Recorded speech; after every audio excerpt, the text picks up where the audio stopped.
Hello, Namaste, good morning. I welcome you all on DJC classes. In this video, we will discuss about transport of macromolecules across membrane. Transport of substance like macromolecules or large particle and large liquid droplets cannot occur through the unbroken plasma membrane. They are transported through the membrane-bound vesicle and is called vesicular transport.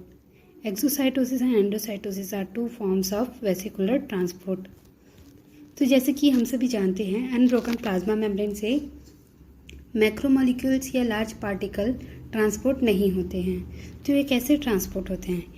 ये membrane bound vesicle के form में transport होते हैं, जिसे vesicular transport कहा जाता है।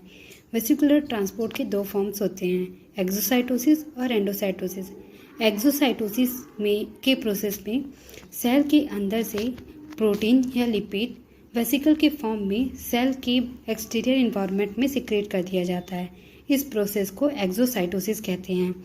जबकि एंडोसाइटोसिस में सेल के सराउंडिंग इन्वायरमेंट से मटेरियल को इंगल्फ किया जाता है और वेसिकल के फॉर्म में सेल के अंदर लाया जाता है। इस प्रोसेस को एंडोसाइटोसिस कहा जाता है। फर्स्ट हम देखते हैं एंडोसाइटोसिस। एंडोसाइटोसिस टर्म क्रिस्टियन डिडुवे के द्वारा दिया गया था। यह सिक्रेटरी पाथवे से रिलेटेड होता है। इस प्रोसेस में सेल के द्वारा सराउंडिंग मीडियम से मटेरियल को इंटरनलाइज किया जाता है। यह इंटरनलाइजेशन मेम्ब्रेन बाउंड वेसिकल के फॉर्म में होता है। यह प्लाज्मा मेम्ब्रेन के प्रोग्रेसिव इन्वेजिनेशन के द्वारा होता है। इसमें जो पीट बनता है उसे पीच ऑफ किया जाता है कुछ एंजाइम्स के द्वारा और फ्री वेसिकल के फॉर्म में साइटोप्लाज्म में रिलीज कर दिया जाता है। क्लासिकली एंडोसाइटोसिस को दो भाग में डिवाइड किया गया है। फर्स्ट है फैगोसाइटोसिस, सेकंड है पिनोसाइटोसिस। फर्स्ट देखते हैं फैगोसाइटोसिस। इसे सेल ईटिंग भी कहा जाता है। इसे फर्स्ट टाइम मेशनिकॉफ ने रिपोर्ट किया था। एंडोसाइटोसिक वेसिकल जो बनता है उसे फैगोसोम्स कहा जाता है। फैगोसाइटोसिस स्पेशलाइज्ड मैमेलियन सेल जैसे कि मैक्रोफाज, मोनोसाइट और न्यूट्रोफिल्स में होता है। यह process specific cell surface receptor और रो फैमिली डीएटीपेज सिग्नलिंग कैस्केड के द्वारा रेगुलेट किया जाता है। इस प्रोसेस का यूज अमीबा फूड इंटेक करने के लिए करता है। इस प्रोसेस को इमेज के थ्रू समझने की कोशिश करते हैं।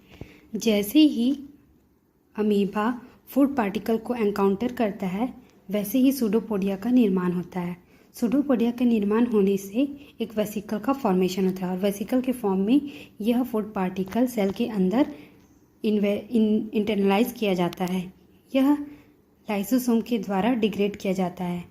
इंजेस्टेड मटेरियल का डाइजेशन होने के बाद जो भी न्यूट्रिएंट्स होते हैं उसे सेल के द्वारा अब्जॉर्ब किया जाता है, जबकि वेस्ट मटेरियल जो होता है उसे एक्सोसाइटोसिस की प्रोसेस के द्वारा बाहर निकाल दिया जाता है। सेकंड हम देखते हैं पिनोसाइटोसिस। इसे सेल ड्रिंकिंग भी कहा जाता है। यह फ्लूइड फेज एंडोसाइटोसिस होता है। इसमें स्मॉल वेसिकल के द्वारा फ्लूइड और सॉल्यूट्स का इंगेशन होता है। यह सिलेक्टिव तथा नॉन सिलेक्टिव प्रोसेस होती है। Selective endocytosis specific high affinity receptor के द्वारा होता है। पिनोसाइटोसिस का जो प्रोसेस है वो 4 बेसिक मैकेनिज्म के द्वारा होता है। फर्स्ट है मैक्रोपिनोसाइटोसिस, सेकंड है क्लेथरीन मेडिएटेड एंडोसाइटोसिस, थर्ड है कैब्यूलर मेडिएटेड एंडोसाइटोसिस और फोर्थ है clathrin and caveolin independent endocytosis. First देखते हैं मैक्रोपिनोसाइटोसिस। यह नॉन स्पेसिफिक एंडोसाइटोसिस है। इसमें क्लेथरीन का इन्वॉल्वमेंट नहीं होता है। इसमें जो एंडोसिटिक वेसिकल बनता है उसे मैक्रोपिनोसोम्स कहा जाता है। इसमें जो सीडोपोडिया बनता है वह एक्टिन फिलामेंट के मूवमेंट के कारण बनता है। इसमें ये सूडोपोडिया इस पार्टिकल को कवर करता है और रेट्रोग्रेड मूवमेंट के थ्रू यह साइटोप्लाज्म में रिलीज कर देता है वेसिकल को। मैक्रोपिनोसाइटोसिस का जो प्रोसेस है वो फैगोसाइटोसिस की तरह होता है। इसमें अंतर सिर्फ इतना होता है कि फैगोसाइटोसिस जो है वो पार्टिकल का ट्रांसपोर्ट करता है, जबकि इसमें मैक्रोपिनोसाइटोसिस में एक्स्ट्रा सेलुलर फ्लूइड का अपटेक करता है। नेक्स्ट है क्लैथरीन मेडिएटेड एंडोसाइटोसिस। यह सिलेक्टिव अपटेक है। नेक्स्ट हम बात करते हैं क्लैथरीन मेडिएटेड एंडोसाइटोसिस के बारे में। यह सिलेक्टिव अपटेक है स्पेसिफिक मैक्रोमोलिक्यूल्स का। क्लैथरीन कोटेड वेसिकल प्रोटीन को प्लाज्मा मेम्ब्रेन और ट्रांस गोल्जी नेटवर्क से लेट एंडोसोम में ट्रांसपोर्ट करता है। मैक्रोमोलिक्यूल्स जिसका ट्रांसपोर्ट किया जाना है वह रिसेप्टर से बाइंड करता है, जो कि स्पेसिफिक रीजन में कॉन्सेंट्रेट होते हैं, जिसे क्लैथरीन कोटेड पीट कहा जाता है। इस रिसेप्टर का इंटरनल पार्ट एडेप्टर प्रोटीन के द्वारा क्लैथरीन प्रोटीन के मेम्ब्रेन के साइटोसोलिक साइट से बाइंड होता है। यह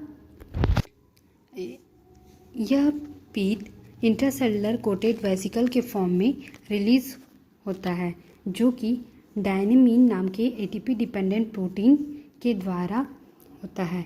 यह डायनेमिन प्रोटीन पीट बड को पिंच ऑफ करता है और वेसिकल को फ्री फॉर्म में साइटोसोल में रिलीज कर देता है। इसका एक एग्जांपल देखते हैं, iron bond transferrin. Transferrin iron bond protein होता है जो कि ब्लड में आयरन को कैरी करता है। ट्रांसफेरिन डाइमर फॉर्म में आयरन से बाइंड करता है। इसका रिसेप्टर प्लाज्मा मेम्ब्रेन में पाया जाता है, जिसे ट्रांसफेरिन रिसेप्टर कहते हैं। ट्रांसफेरिन डाइमर ट्रांसफेरिन रिसेप्टर के लिए एक लिगैंड की तरह काम करता है। जैसे ही ट्रांसफेरिन डाइमर ट्रांसफेरिन रिसेप्टर से बाइंड करता है, इसका इंटरनलाइजेशन होता है। इंटरनलाइजेशन होने के बाद जो क्लैथरीन कोट रहता है उसे रिमूव कर दिया जाता है। फिर ये जो वेसिकल होता है वह अर्ली एंडोसोम से जाकर फ्यूज़ हो जाता है। फ्यूज़ होने के बाद क्योंकि एंडोसोम का पीएच एसिडिक होता है, तो यहाँ आयरन ट्रांसफेरिन से डिसोसिएट हो जाता है और आयरन जिस पाथवे में उसे जाना है वहाँ पहुँच जाता है। एंडोसोम रिसाइकल करता है ट्रांसफेरिन रिसेप्टर और ट्रांसफेरिन को और उसे प्लाज्मा मेम्ब्रेन पर फिर से नए आयरन के अपटेक के लिए इस साइकिल को बार बार रिपीट किया जाता है। नेक्स्ट हम देखते हैं कैवियोली मेडिएटेड एंडोसाइटोसिस। कैवियोली लिपिड ड्राफ्ट होता है जो कि प्लाज्मा मेम्ब्रेन के इन्वेजिनेशन के कारण बनता है। यह प्रोटीन और लिपिड रिच होता है। इसका जो मैकेनिज्म है वो क्लैथरीन डिपेंडेंट एंडोसाइटोसिस की तरह ही होता है।